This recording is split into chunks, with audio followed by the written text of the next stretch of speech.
Dit is vir ons vanmôre baie lekker om met Dr. Roelie van der Spyt te praat oor sy praatjie wat hy noem lig op die skrif. Môre Roelie, hoe gaan dit daar by jou?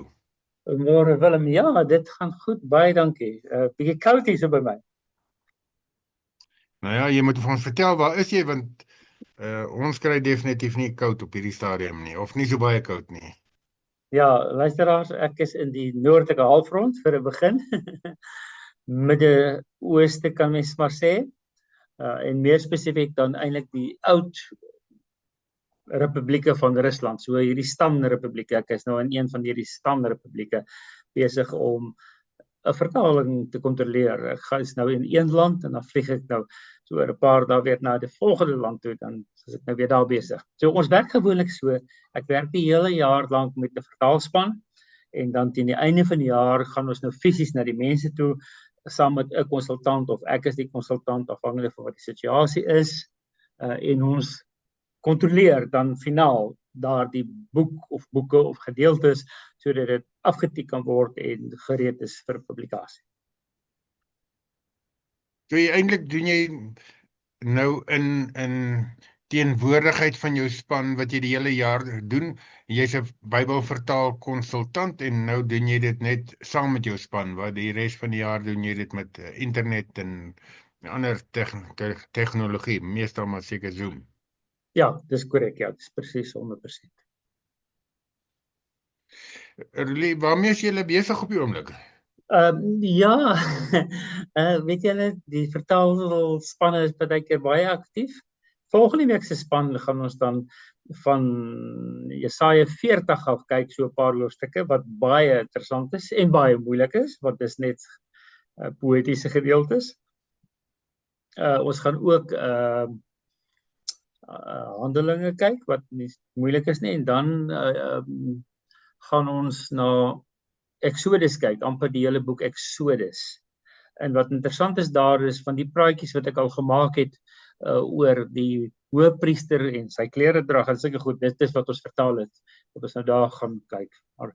Maar soos ek sê, dis uniek dat die konsultant en die eksegeet en die vertalers almal in een kamer is en mens kan fyner punte bespreek en stoei daarmee om dit beter te kry. Maar hierdie week is ek die konsultant vir 'n ander vertalingsgroep. En ons kontroleer die boek Galasiërs. Dis nog maar 'n klein boekie, maar dit is ook miskien goed dat dit so min werk is, net 6 hoofstukke, want ons het geweldige besprekings. Nou, een van die probleme, en dis die tema vir die dag ook, is ons het nie daai woord nie. So baie keer het ek vir hierdie mense gesê, goed, dis die woord in die Grieks. En dan sê hulle, maar ons het nie daai woord nie. So luisteraars, wat doen 'n mens in 'n vertaling as jy nie die woord het nie? As jou span, as jou taal nie daardie woord het nie. Dit is waaroor ons bietjie wil gesels. Ja, dit is verseker 'n baie interessante uitdaging om dan te hoor waarmee is julle vir jou uitdaging vir ons om te hoor waarmee is julle besig, want om in 'n ander taal iets oor te skryf wat nog nooit daarin geskryf was nie, want ook in Afrikaans volg ons maar lekker die vorige vertalings wat nou al gekom het uit Hoog-Hollands en Nederlands en Duits en wat vir ons eintlik 'n pad gelê het. Nie noodwendig altyd heeltemal 100% nie, maar ons verstaan wat dit sê, omdat dit vir ons eintlik 'n dit het vir ons terminologie gegee wat ons mettertyd verstaan. Ek dink partykeer dink ons verstaan ook maar net iets van 'n woord wat ons nie in sy wese heeltemal reg verstaan nie, maar om glad nie 'n woord te hê nie, dit moet nogal uitdagend wees. So wat doen julle? Skep julle 'n woord of beskryf julle die saak? Ons beskryf dit meestal, ja. Nou een van die woorde waaroor ek wil gesels vanoggend is die woord kerk. Nou luisteraars, hoe kan dit al nie die woord kerk hê nie? Taal het baie dikwels nie die woord kerk nie, omdat daar nie 'n kerk is nie. Dis 'n taalgroep wat die kerk het nie. En nou moet mens begin dink Ons moet so maklik die woord kerk gebruik. Wat wil jy eintlik sê as jy praat van die kerk? Ja Willem, dis die vraag vir jou, luisteraar, dis die vraag vir jou. Wat wil jy eintlik sê as jy van die kerk praat? Wat is in jou kop? Wat is in jou gedagte? Wel, as ek weet, eerste wat opkom is seker die kerkgebou, en dan weet ek, maar dis eintlik nie die kerk nie, dis net 'n kerkgebou. So, jy weet, en dan besef ek, daar trap ek dadelik in 'n diep maalkolk van verskillende betekenisse wat daai, want dit kan die kerk oor die wêreld beteken, maar dit kan ook my kerk, byna soos 'n gemeente beteken. Dit kan ook, ja, 'n klomp dinge, Roelie. So ek gaan nie eers probeer om dit almal te ontgin nie. Kom ons hoor, wat is julle uitdagings? Watter spesifieke uitdagings het julle? Nou Willem, ek sal nou by die uitdaging self kom, maar as ek sê, ons gaan elke Sondag kerk toe. Wat bedoel jy daarmee? Wat dink jy, wat bedoel 'n mens daarmee, Willem, as ek sê, as 'n mens sê, ons gaan elke Sondag kerk toe. Wat is in so 'n persoon se kop, se gedagte? Jy sien, dit is wat ek nou gesê het. Aan die een kant word dit te gemaklik, want ek dink ons bedoel in eerste plek, ons gaan na die plek toe, die kerk. Maar in wete bedoel ons eintlik, ons gaan na die gemeenskap van gelowiges toe, want dis eintlik die essensie van die saak. So ons het klaar 'n botsende belange wat ons eintlik sê kerk, wat ons werklik bedoel kerk. Ja, jy het so mooi gesê, ons gaan eintlik na die gemeenskap van gelowiges toe. En dit is die probleem. Sonder om te dink, het ons hierdie gelade begrip in ons gedagte. As ons sê ons gaan Sondag kerk toe, dan beteken dit ons gaan na die groep gelowiges toe wat daar by mekaar kom. Dis waar ons gaan. En baie keer sê ek, die kerk was nie lekker. Dit was lekker hierdie kerk. Wat bedoel ek?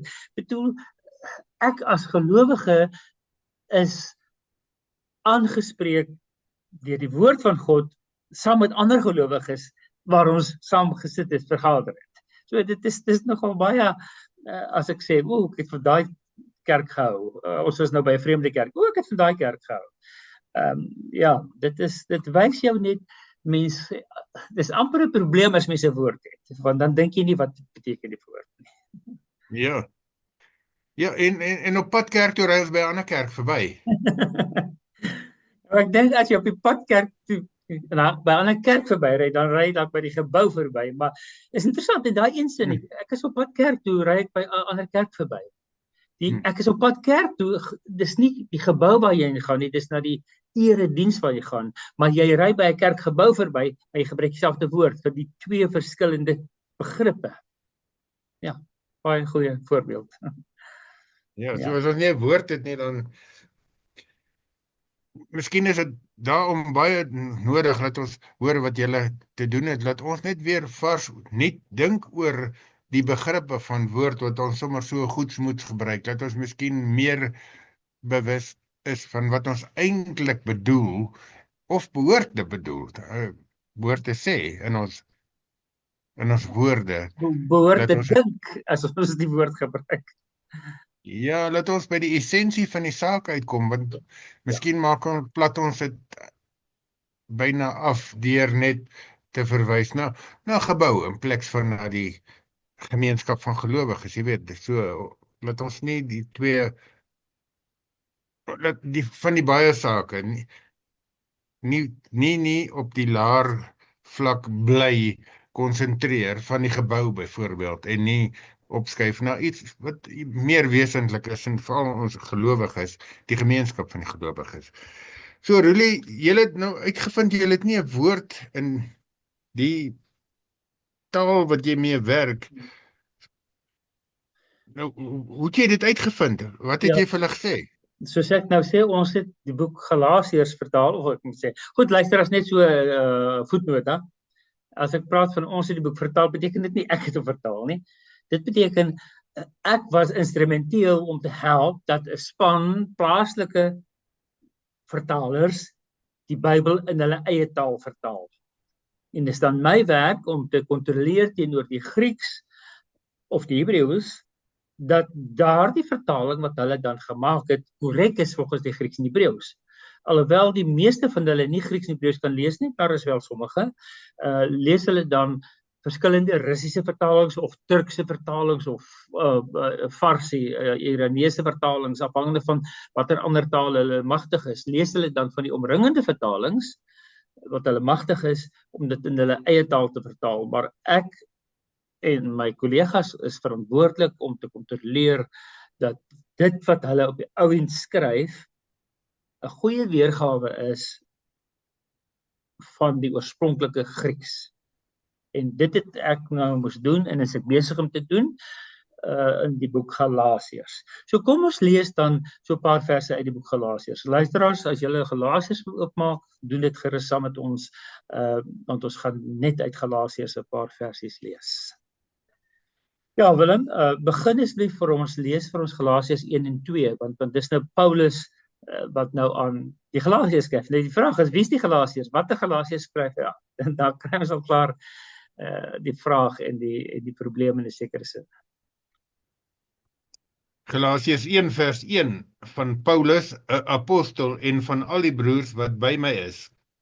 Dat ek 'n apostel is, dank ek nie aan mense nie. Ek is ook nie deur 'n mens aangestel nie, maar deur Jesus Christus en deur God die Vader wat hom uit die dood opgewek het. Aan die gemeentes in Galasië. Ja, so dis nou die Griekse sin wat so lank en moeilik is, maar hy sê basies, hier is ek Paulus, 'n apostel, en ek skryf vir julle die gemeente van Galasië. So, ek sê ons gaan vandag oor kerk praat. Nou dat is al klaar 'n ander woord, gemeente. Nou luisteraars, julle wat miskien dit weet, die Griekse woord is ekklesia. Ekklesia is, ja, kerk. Nou, ek sal nou sê wat se kerk is ekklesia, maar ekklesia is kerk. Nou, hoe is ekklesia vertaal in vers 2? Lees net vir ons weer 'n bietjie vers 2 asseblief. So vers 2 is, ek is ook nie deur 'n mens aangestel nie, maar deur Jesus Christus en deur God die Vader wat hom uit die dood opgewek het, aan die gemeentes in Galasië. Ja, so ek skryf, ek Paulus wat so en so en so is, skryf aan die gemeente in Galasië. So met ander woorde aan die kerk. So as ons dit letterlik sou vertaal, so aan die kerk in Galasië. So ons het twee Afrikaanse woorde, gemeente en kerk. So dis al klare vraag. Hoekom het die vertalers gekies vir gemeente en nie vir die kerk nie? Want dit sou 100% korrek gewees het om te sê, ek skryf aan die kerk in Galasië. Wat is die verskil in Afrikaans tussen kerk en gemeente? Gemeente het dalk 'n bietjie meer persoonlike betekenis, vir my in elk geval, jy weet, 'n gebiedsgebondenheid wat die gemeente is, en dan die lewende lidmaat, as net, en dan weet ek skryf of ek besoek daardie spesifieke gemeente. Dis nie die algemene kerk nie, is nie dit is hulle. Ja, ek sien, ons kan hier lank besig wees, maar ek dink dis die betekenis wat gemeente vir my het. Ek weet nie, die luisteraars moet ook 'n bietjie saamgesels.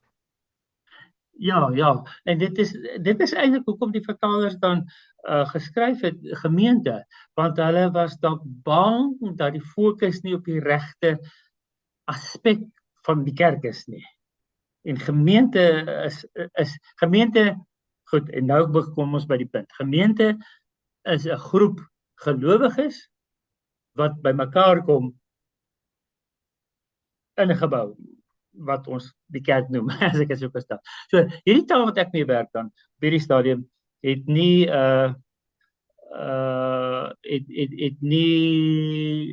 die woord kerk nie. So, en ons moes toe besluit, wat is kerk?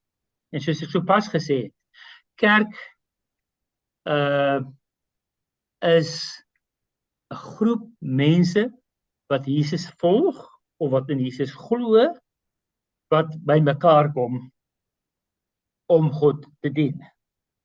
En dit is wat kerk is. En hulle het eintlik nog iets daarby gevoeg, dat dit vir hulle iets beteken soos huishouding, want ons is broeders en susters. So daai konsep is nie net losgelowiges wat glo nie, maar hulle is broers en susters. So toe sê hulle, dit is die broers en susters wat Jesus Christus glo of volg en wat by mekaar kom as die huishouding van God.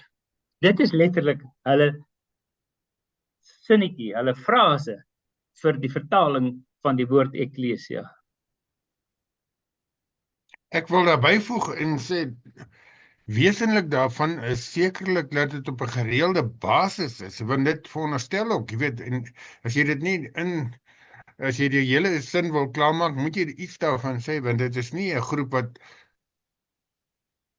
kraak by mekaar kom nie, maar op 'n gereelde basis ook. Ja. So dit kan 'n baie lang definisie word. Ja. Maar jullie sê daar's ook eintlik nie 'n woord van gemeente. Jy sê daar's nie 'n woord vir kerk nie, maar daar's ook nie 'n woord vir gemeente as sodanig nie, nê? Ja, dis maar dieselfde woord. Ja, so dis letterlik. Ja. So en nou het ons begin vra, moet ons hierdie baie lang definisie elke keer skryf as die woord eklesia in Grieks voorkom? En ons het baie lank daaroor gepraat, regtig baie lank. So kom ons lees 'n volgende voorbeeldjie. In Galasiërs 1:13. Nou onthou nou, dis Paulus wat aan die Galasiërs skryf, maar hy is 'n bietjie vreemd, hulle ken hom nie goed nie. En nou sê hy, maar julle het my nie goed geken nie. Nou kyk wat sê hy, want hulle het gehoor, hierdie man Paulus, wat eers van tevore die gelowiges uitgedelg het, probeer vermoor het, in die tronk gegooi het, hy het nou gelowige geword en hy is nou een van ons. So kyk net wat staan daar in Galasiërs 1:13 asseblief. 1:13 sê, julle het immers gehoor van my optrede toe ek destyds nog 'n aanhanger van die Joodse leer was. Dis nou in sy vorige geloofslewe. Ek het die kerk van God tot die uiterste vervolg en dit probeer uitroei. Goed. So, met ander woorde, het hy elke Sondag, dag as hulle vergader het, waar al die gelowiges bymekaar was, wat vir Jesus gevolg het, en besig was om Jesus te aanbid, het hy elke keer na so 'n groepie toe gegaan. Of het hy oral gelowiges, oral, ek wil amper sê, individuele lede van die kerk probeer uitroei, sodat die institusie van die kerk op die ou end daarmee heen sou wees. Dis my vraag, wat het hy gedoen? Maar hier sit baie, ek wil sê byna onmoontlik dat hy elke keer na die samekoms toe gegaan het. Hy het waarskynlik maar individuele mense vervolg, soos wat 'n mens vervolging, as hy dit kon regkry om by 'n vergadering uit te kom of 'n kerk, dan was dit miskien vir hom 'n bonus, maar as hy as een man by so 'n vergadering uitkom, sal hy nie onthou waarskynlik maak nie, maar as hy by elke lidmaat of elke gelowige uitkom, dan was vervolging 'n ander saak. Ja. En ek dink en ek neem aan dis wat eintlik bedoel word hier. Ja, so hy wou die groot kerk van Christus, die institusie wou hy tot niet maak. Daar was die geloof, dit is amper die geloof, die kerk, die plek, ja, wou hy tot niet maak. En hierdie woord, ek het die kerk van God tot die uiterste te vervolg en dit probeer uitroei, is ook eklesia. Presies, hy het die eklesia probeer doodmaak. En die eklesia, soos ons weet, is nou hierdie klomp gelowiges wat in Christus glo en hom volg en gereeld by mekaar kom om die huisgesin van God te wees. So daardie klomp mense het hy gevolg. Maar hy het nie net op Sondag of op die Sabbatdag na hierdie groep mense gegaan nie. Hy het sommer enige plek, enige van hierdie klomp wou vang. Maar sy doel was nie om hulle individueel uit te wis nie, maar om die institusie, hierdie geloofsgroep, dis miskien 'n ander woord, geloofsgroep uit te wis. So op hierdie plek het hierdie vertaalspan dan besluit om nie al hierdie nuances in te skryf van 'n groep gelowiges wat elke Sondag by mekaar kom om die huisgesin van God te wees. Nee, hulle het nie al daardie goed ingeskryf nie. Hulle het net geskryf die broeders en susters wat in die Here glo, om hulle uit te wis, maar nie individueel nie, dan maar as groep. Ja. So dis moeilik om te sien wat is die fokus in hierdie woordjie wat ons so maklik as kerk gebruik. Ja. Nou, ons kan aanbly na 'n derde voorbeeld hier uit Galasiërs. Galasiërs 1 vers 22. So nou Paulus het nou die kerk probeer uitroei.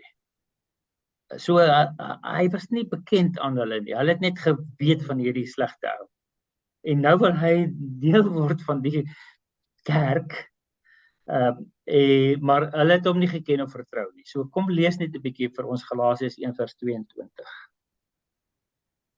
Die gemeentes van Christus in Judea het my toe nog nie persoonlik geken nie. Hulle het net gehoor. Ja, interessant. Ekklesia word nou weer hier as gemeentes vertaal. So in ander vertalings word letterlik die kerke vertaal, die kerke van Judea. Amper ja, die gemeentes. Dit is amper moeilik vir my met ander maniere te sê. Maar die verskillende kerke wat op verskillende plekke in Judea is, die mense wat op verskillende plekke, op verskillende geboue, op verskillende tye vergader, daardie mense het my nie geken nie. So dis die gelowige broeders en susters wat in Jesus Christus glo, wat gereeld op Sondag by mekaar kom, hulle het my nie geken nie. Jy dink nie mense moet maar net sommer teruggaan en die oorspronklike Grieks insit nie en Ekklesia gebruik nie. Net om 'n lang beskrywing te vermy nie. Ja, dit wys jou net, ja, die vraag is wat gaan die mense daarvan verstaan? Hulle sal dit natuurlik moet vul met betekenis. Ja, miskien net 'n laaste voorbeeld en hierdie ene nie uit Galasiërs nie, maar wel uit Efesiërs. Efesiërs 1 vers 22. En daar lees ons van Christus wat hoof is van die kerk. So ek en jy sê ons gaan elke Sondag kerk doen. Nou sê ek Christus is hoof van die kerk. Beteken dit Christus is nou Sondag daar en hy is die leier van hierdie groep. Want as ek sê hier so en so is die hoof van die skool, dan beteken dit hy is daar by die skool en hy is in beheer van die skool. Nou sê ek Christus is die hoof van die kerk en ek gaan elke Sondag kerk doen. So wat beteken Efesiërs 1 vers 22? Ja, hier is dit definitief 'n baie meer globale betekenis, maar dan van die dit kan verwees van die institusie ook natuurlik, maar ek dink in beginsel bedoel ons eintlik as die hoof van al die gelowiges van die binne die kerk. Ja. Ja, ek glimlag hier omdat ek nie weet wat presies jy bedoel met hy is die hoof van al die gelowiges.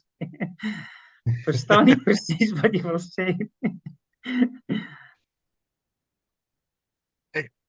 Daar's tog mense binne in die kerk institusie. Ja.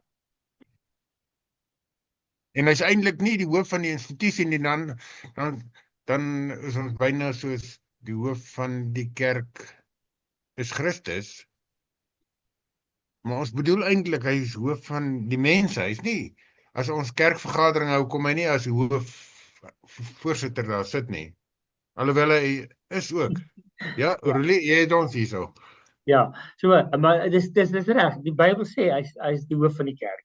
Nou maar ons as gelowiges wat saam by mekaar kom as die huishouding van God, hy is ons hoof. Ja, so dis van die mense. Maar die mense wat dan 'n institusie vorm, hy is hoof daarvan.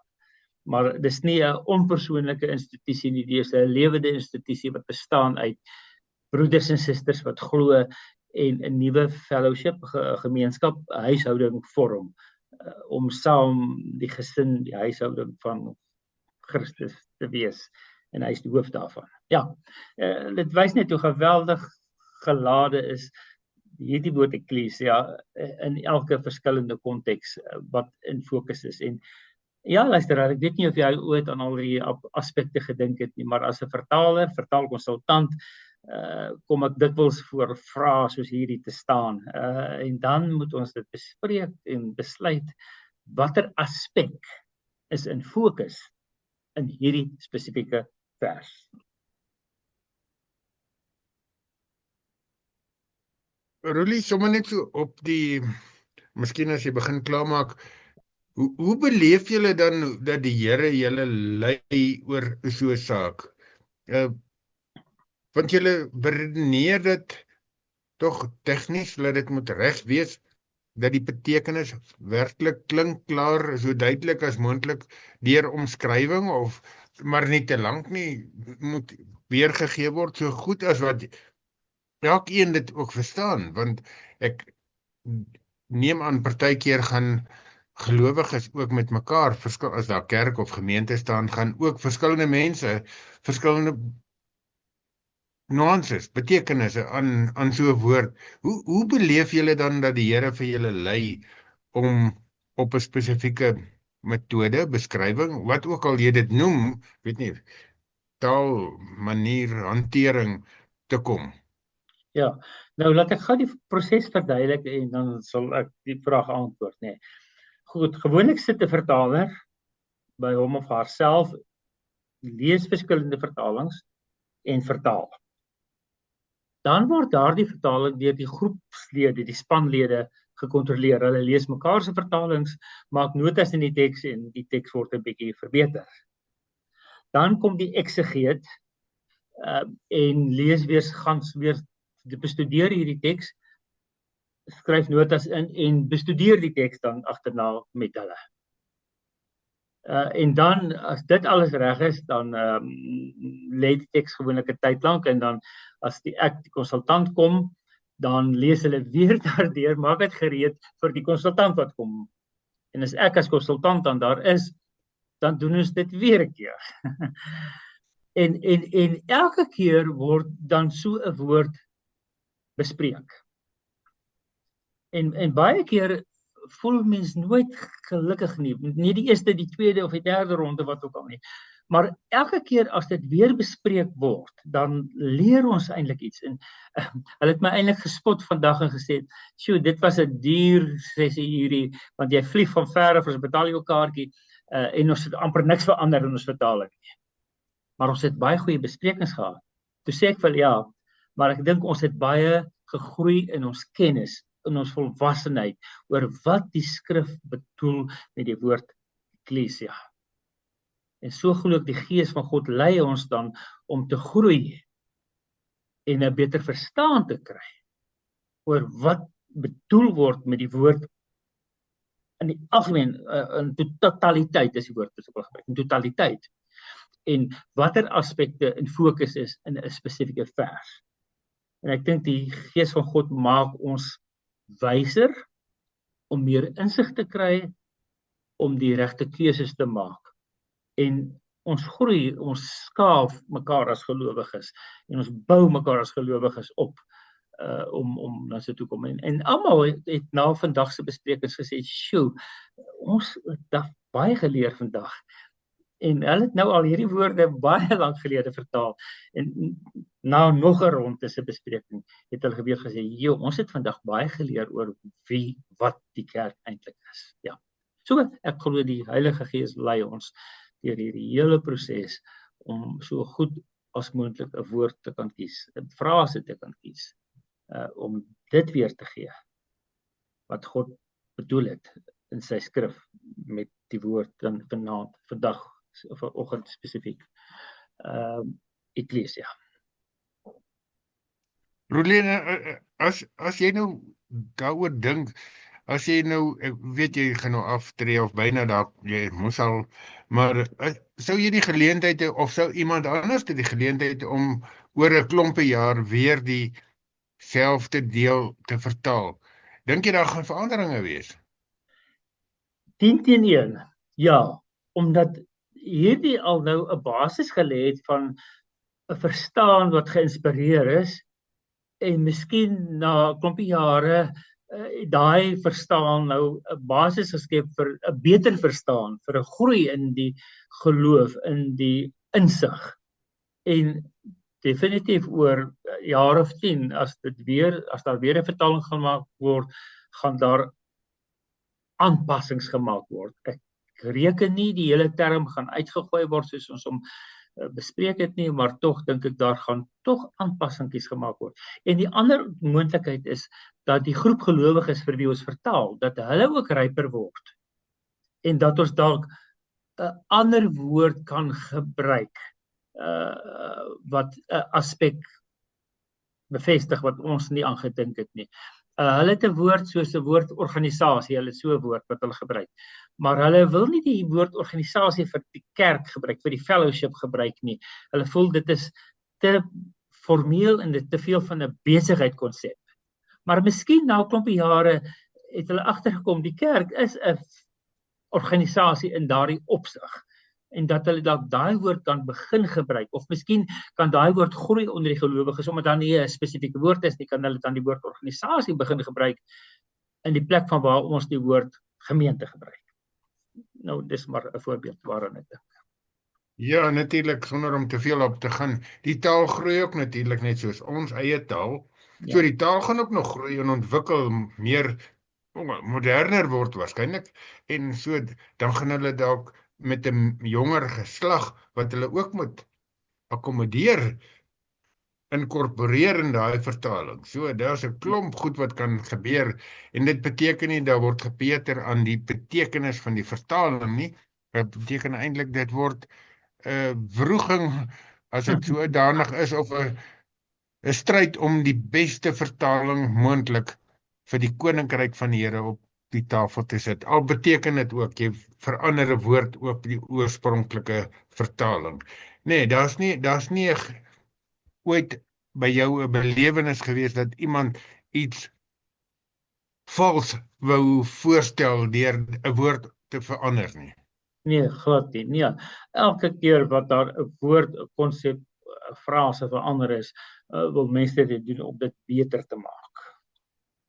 En daaroor is ek die Here baie dankbaar. Dis wat ek belewe.